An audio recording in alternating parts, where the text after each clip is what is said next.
Hello. कैसी chapter 2 क्या आपको देखनी चाहिए या नहीं देखनी चाहिए? अगर आप कैसी चैप्टर 2 देखने के लिए गए तो क्या आपके 3 घंटे हो जाएंगे बर्बाद या कुछ एंटरटेनमेंट उस मूवी के अंदर मिलने वाला है? किस टाइप की मूवी है? क्या आप उसी तरीके से सोच कर जा रहे हो जो आपने कैसी फर्स्ट चैप्टर देखा था? चलो इसके बारे में हम डिस्कस करते हैं। आज ही मैंने इस मूवी को देखा है थिएटर के अंदर जाकर। जो मैंने महसूस किया वो मैं आपको बताऊंगा। इस मूवी की रिव्यू के बारे में आपको बता रहा हूँ उससे पहले एक छोटी सी रिक्वेस्ट है, अगर आप मेरे चैनल के ऊपर न्यू हो तो प्लीज़ सब्सक्राइब कीजिएगा, कमेंट कीजिएगा और शेयर कीजिएगा।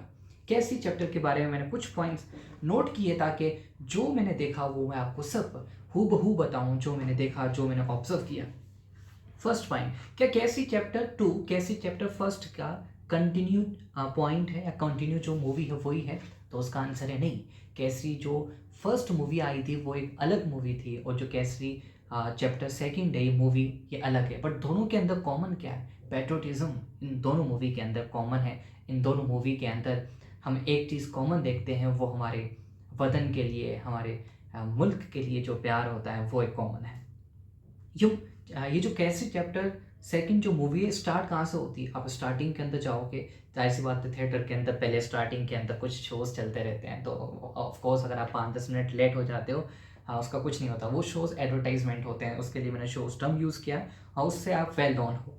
बट आफ्टर ऑल कुछ टाइम के बाद में जैसे मूवी स्टार्ट होती है, उस मूवी के अंदर स्टार्टिंग के अंदर जो जलियांवाला बाग है उसका एक्सीडेंट है। वहाँ पर जलियांवाला बाग से मूवी स्टार्ट होती है और स्टार्टिंग का जो सीन है वो देखते ही रूह कांप जाती है। आपके जो बाल होंगे ना, बाल वो खड़े हो जाएंगे उस मूवी को देखते ही। इतना बेदर्द वो सीन है, इतनी रियलिटी है वहाँ पर। जो हम कहते हैं ना, हर रोज़ काम करते करते थक जाते हैं कि क्यों काम कर रहे हैं। वो स्टार्टिंग वाला सीन देखकर, ये मूवी देखकर आपके अंदर एक मोटिवेशन आएगा। जो भी आप काम करते हो आप अच्छे तरीके से काम करोगे, क्योंकि ये मूवी देखने के बाद में कहीं ना कहीं आपके दिल में वो भावना उठेगी कि आप इस मुल्क के लिए काम कर रहे हो, इस वतन के लिए काम कर रहे हो। तो ये मूवी स्टार्ट होती है जलियांवाला बाग से, जो एक्सीडेंट हुआ था 13 अप्रैल 1919 को एक्सीडेंट हुआ था। और जैसे कि आप सबको पता है कि इस एक्सीडेंट के अंदर एक जो ब्रिटिश एम्पायर्स थे, जो ब्रिटिश आर्मी थी, उसने धोखे से बहुत सारे इंडियंस को एक जगह इकट्ठा किया था, वहीं पर शूट आउट कर दिया था विदाउट एनी वार्निंग। और जो जिस ब्रिटिश आर्मी ने, जिस जनरल ने जनरल डायर ने जिसने ये सारी चीज़ें करवाई थी, उसने ये शो ऑफ किया था कि वो सारे टेररिस्ट थे।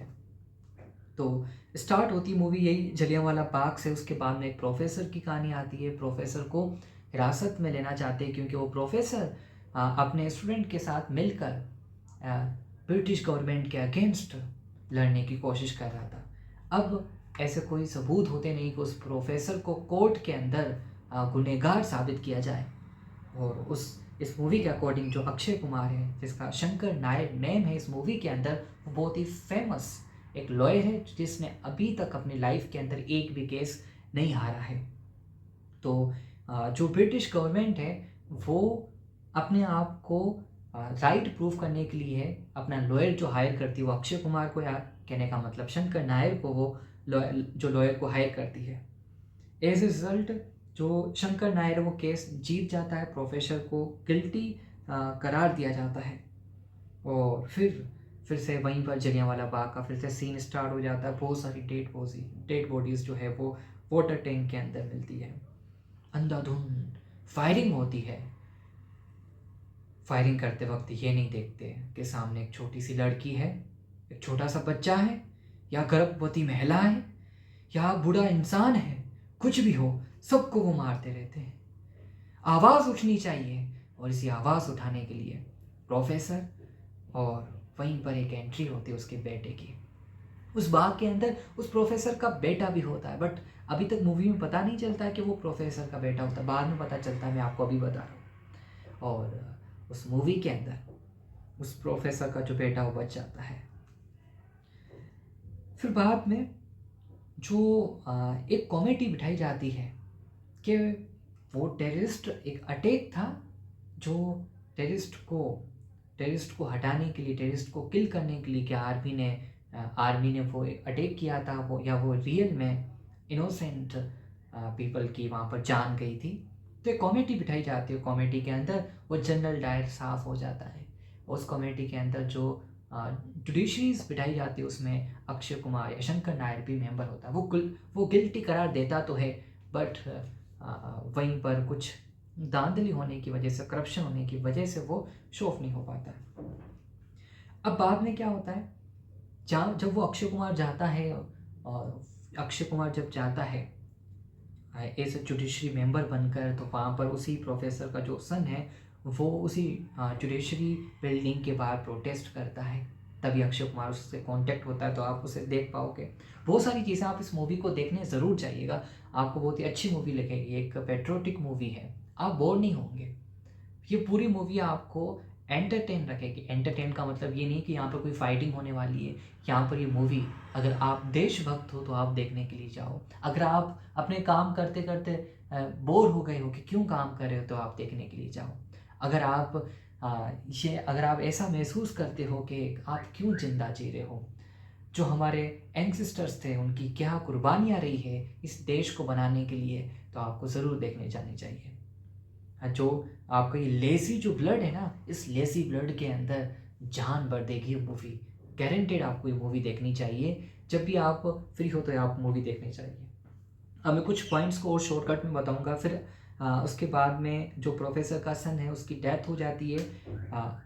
डेथ तब स्टार्टिंग के अंदर तो ये हमें पता चलता है कि उसने अपनी नवज को काट दिया, अपनी नवज को कट करके उसकी डेथ हुई है। और वहीं पर अनन्या पांडे की एंट्रेंस होती है। और फिर जो अक्षय कुमार या शंकर नायर है वो उस सिटी को छोड़कर जाने वाला होता है। तब अनन्या पांडे उसके साथ इंटरेक्ट करती है और छोटे से बच्चे का जो अखबार है, जो न्यूज़ है, वो अक्षय कुमार को देती है। तब अक्षय कुमार को रियलाइज़ होता है, अनन्या पांडे कहती है कि आज भी अगर आप जलियांवाला बाग के अंदर जाकर देखो तो जो दीवारें हैं उस दीवारों के पास में खड़े होकर देखो, वो चीख चीख कर चिल्लाती है और दीवारों से आवाज़ निकलता है कि हम नहीं हारे, हम नहीं मरे हैं। जो वहाँ पर शहादत जिन बंदों की हुई थी, जिन लोगों की हुई थी, कि वो चिल्लाती है कि हम नहीं हारे, जो तुम लोग सुन रहे हो तुम हार गए हो। एक बहुत ही अच्छा डायलॉग है जो मैं स्क्रिप्ट लिख नहीं पाया है, तो उसकी कुछ मीनिंग कुछ इस तरीके से ही है। मतलब वहाँ पर जो दीवार है वो चिल्लाती है कि हम नहीं मरे हैं, मरने वाले जो मुर्दा लोग हैं वो तो तुम हो, क्योंकि तुम ये सारी चीज़ें झेल रहे हो। फिर उसके बाद में अनन्या पांडे कोर्ट के अंदर फिर से अपील डालती है कि वहाँ पर एक एक्सीडेंट हुआ था, वहाँ पर बहुत सारे इनोसेंट लोगों की डेथ हुई थी। और अनन्या तो फिर जो ब्रिटिश गवर्नमेंट है वो तो ये सोचती है कि एक लड़की क्या ही केस लड़ेगी। और तब जैसे ही कोर्ट के अंदर एंट्रेंस होती है तो अनन्या पांडे अनाउंस करती है कि मेरा जो को लायर है वो शंकर नायर है। और वहाँ पर एक सॉन्ग आता है, ओ शेरा, ये जो सॉन्ग है वो वहाँ पे स्टार्ट चलता है और पूरे हॉल के अंदर शाउटिंग स्टार्ट हो जाती है। अगर आप इस मूवी को देखोगे उस वक्त आपको इतनी ज़्यादा पेट्रोटिज्म शो होगी, महसूस होगी, फील करोगे आप कि आप खुद भी चिल्लाना शाउट करोगे, चिल्लाओगे। ऐसा आपको महसूस होगा कि yes, that is a movie. और ये एक मूवी वर्थ इट मूवी रही आपके लिए। फिर उसके बाद में कोर्ट वो जो ब्रिटिश गवर्नमेंट वो चाहती है कि कोर्ट ट्रायल सक्सेस ना हो पाए, ये फर्स्ट ही हियरिंग के अंदर यहीं पर इसी केस को बंद कर दिया जाए। बट अक्षय कुमार सक्सेस हो जाता है और कोर्ट ट्रायल मिल जाते, आगे हियरिंग दिलाई जाती है। अक्षय कुमार पहले ब्रिटिश के गवर्नमेंट में लॉयर था, अब ये ब्रिटिश के अगेंस्ट लड़ रहा है। तब ब्रिटिश गवर्नमेंट चाहती है कि हम एक और दूसरा लॉयर ऑफर करें जो इंडियन हो। और यहाँ पर एक सॉन्ग आता है, बेकरारी सॉन्ग आता है, I don't like that song. मैं रियली कह रहा हूँ, इस पूरी मूवी के अंदर कुछ मिनट जो आपको बोर कर सकते हैं वो बेकरारी सॉन्ग में भी आप इंजॉय कर सकते हो। It very from person to person, but I do not enjoy the Bekarari song. और वहाँ पर इंडियन एक लॉयर है जो मिलता है, जो शंकर नायर का फ्रेंड होता है। और उसको जो ब्रिटिश गवर्नमेंट हायर करना चाहती है उसको कन्विंस कर देती है। और शंकर नायक के अगेंस्ट ही बताती है। फिर उससे चलते चलते आगे चीज़ें चलती रहती है और जो फिर अक्षय कुमार शंकर नायक के अगेंस्ट एक और इंडियन लॉयर खड़ा हो जाता। वो फर्स्ट हियरिंग के अंदर ये प्रूव कर देता है कि कोर्ट ने तो अभी तक जो जनरल डायर है उसको रॉन्ग माना ही नहीं है, बट जो न्यूज़पेपर है वो रॉन्ग न्यूज़ फैला रही है। इस वजह से न्यूज़पेपर वालों को या प्रेस वालों को, मीडिया वालों को इस कोर्ट से बाहर निकाला जाए, और मीडिया वालों को कोर्ट से बाहर निकाला जाता है। फिर सो ऑन आगे इस तरीके से कहानी चलती रहती है। और बीच में एक लड़की आती है गवाह बनकर, जो ये कहती है कि ये सारी जो ये सारा जो एक्सीडेंट हुआ है, ये कुछ डंडा फोर्स थी जो वहाँ पर बहुत ज़्यादा क्राइम क्रिएट करना चाहती थी।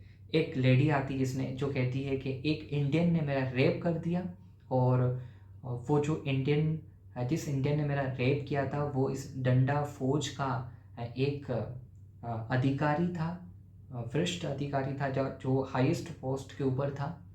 फिर इसी वजह से जो बहुत सारे जो डंडा फौज के अंदर जो पीपल थे वो सब इकट्ठा हो गए थे, और एक ब्रिटिश गवर्नमेंट के अगेंस्ट कुछ ना कुछ चाल चला रहे थे, और वो कुछ केस को घुमाना चाहते हैं।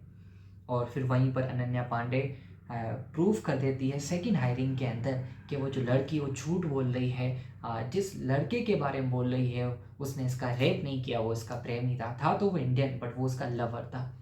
हेंस यहाँ से ये चीज़ें कुछ प्रूफ हो जाती है। फिर सो ऑन ऐसे करके आगे की तरफ चलती रहती है कहानी। बहुत ही इंटरेस्टिंग कहानी। मैं आपको कहानी को बता रहा हूँ, आपको अच्छा ना लगे, क्योंकि कहानी की सारी चीज़ें मैं हूबहू नहीं बता पा रहा हूँ। आप जब देखोगे सारी चीज़ें एक दूसरे के साथ लिंक्ड लगती है, बहुत ही अच्छी लगती है। आफ्टर ऑल जो अक्षय कुमार है और या अनन्या पांडे एक साथ ही लड़ते हैं, और ये केस के अंदर हार जाते हैं। इन द सेंस फर्स्ट इनकी जो लास्ट एक हियरिंग होती है जिसमें इन दोनों को जो ब्रिटिश आर्मी है वो हिरासत में ले लेती है, क्योंकि ब्रिटिश आर्मी के कुछ रिकॉर्ड्स इन्होंने अनऑफिशियली कोर्ट के अंदर बताए थे, तो ये अगेंस्ट लॉ हो जाता है। फिर अक्षय कुमार अपने घर वापस चला जाता है, और वहाँ पर एक खत आता है, जो प्रोफेसर का खत आता है। प्रोफेसर कहता है कि मेरा जो सन है वो भी एक क्रांतिकारी है। मेरे सन की मेरे बेटे की जो डेथ है वो ऐसे ही नहीं हुई होगी। मेरा बेटा कबड्डी के अंदर माहिर था, उसको मारने के लिए कम से कम 3 लोग आए होंगे। एक आर्मी वाले ने उसके हाथ पकड़े होंगे, दूसरे आर्मी वाले ने उसके पाँव पकड़े होंगे, और तीसरे आर्मी वाले ने उसकी जो नवज है वो काटी होगी, और नवज काटने के बाद में उसको छोड़ नहीं दिया होगा, तब तक उसको रखा होगा जब तक वो तड़प तड़प कर मर ना गया हो, उसकी आंखों की रोशनी चली ना गई हो। और मुझे गर्व है कि मेरे बेटे ने इस क्रांति की जो रोशनी है आपके अंदर भर दी, आपका मतलब शंकर नायक के अंदर डाल दी, और आप उस रोशनी का हिस्सा बन गए हो। तो फिर से अक्षय कुमार अनन्या पांडे के पास जाता, कहता कि हम इस कोर्ट के अगेंस्ट, इस कोर्ट की जो जजमेंट है उसके अगेंस्ट हायरिंग करेंगे। But court first he case में कह देती है कि मैं इस जजमेंट के अगेंस्ट नहीं सुनने वाली। तब अक्षय कुमार एंग्री हो जाता है, कोर्ट को कहता है अब फक यू ब्रिटिश आर्मी, कितने पैसे लिए आपने इसको बताने के लिए। वो एंग्री हो जाता है ताकि उसके ऊपर केस चले। फिर एक केस चलता है, उसका टर्म मुझे नहीं पता, बट उसके अकॉर्डिंग अक्षय कुमार को फिर से हिरासत में लिया जाता है। और जब सेकंड हायरिंग होती है, जो सबसे लास्ट हायरिंग है, वहाँ पर अक्षय कुमार कहता है कि जो मेरे को मेरे ऊपर जो इल्ज़ाम लगा इसके अकॉर्डिंग मैं मेरी लास्ट हियरिंग को यहाँ पर कंटिन्यू कर सकता हूँ।